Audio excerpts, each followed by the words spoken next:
Well, foreign direct investment is when foreign firms send money, capital, into another country to set up business and start producing there. The UK attracts more FDI than any other country in the world in absolute terms. What attracts FDI into a country like Britain? Well, a whole range of factors. Perhaps one of the most important is access to a market. The UK is in the EU, so any good produced in the UK or another EU country can be sold freely without any trade barriers within the EU. It can move within the EU freely. So certainly non-EU based corporations like to set up in the EU because they're classed as EU products which can be sold freely to any of those, I don't know, 400 million rich Europeans. So access to other markets is a very important factor. Another factor is flexibility of labour markets. The UK has weak trade unions. The UK has contract law which allows more flexibility for the employer. It's easier to hire and fire workers, make them redundant in the UK, and that flexibility is attractive to foreign firms. Relatively low corporation tax, of course, being allowed to keep hold of your profits, which you'll send back to your mother country. The UK's corporation tax is currently 28%. That's lower than many EU countries. A skilled workforce, a good transportation communication system, relatively low government bureaucracy, the availability of government subsidies and grants, all of these are going to help attract FDI. So there are some of the factors that would attract FDI.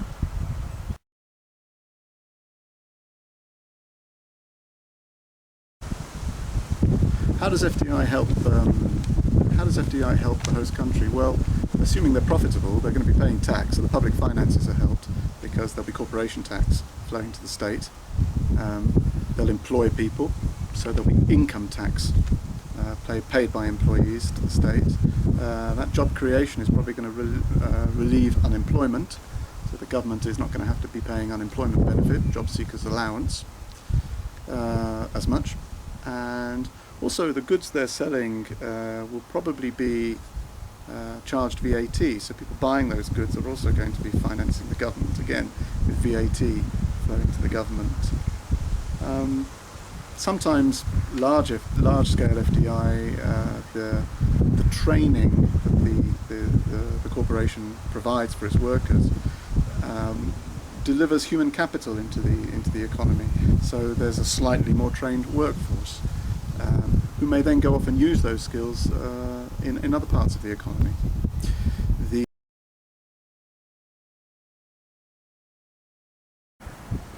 Well, the balance of payments, which is of course a document recording all the flows of money in and out of a country, is very affected by FDI.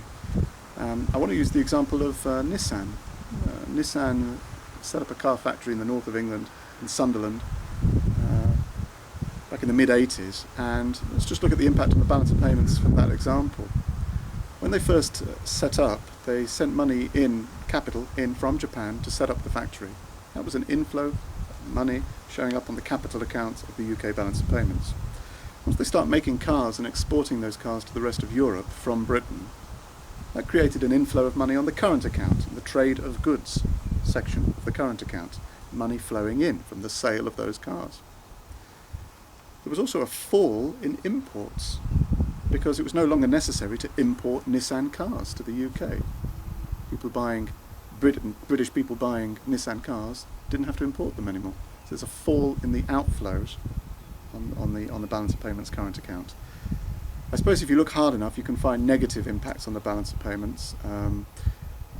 People working in the Nissan factory had a little bit more money in their pockets, disposable income, and some of that money will have been spent on imports. So there might have been a small rise in imports for that reason.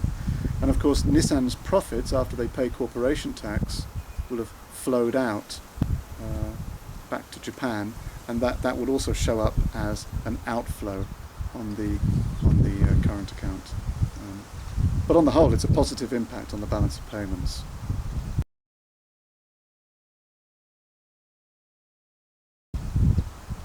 Well, the negative impacts of FDI will be its potential that there's potential that the smaller domestic firms will be pushed out of business. They cannot compete with the new arrival, and that can cost jobs. And also, FDI can come and FDI can go. Companies may leave if they find a better place to go and set up. So some of the benefits can be a little transient from FDI. But nevertheless, I think it's fair to say that most governments seek out FDI, and the UK, which gets more FDI than any other country, is benefiting from it. Yes.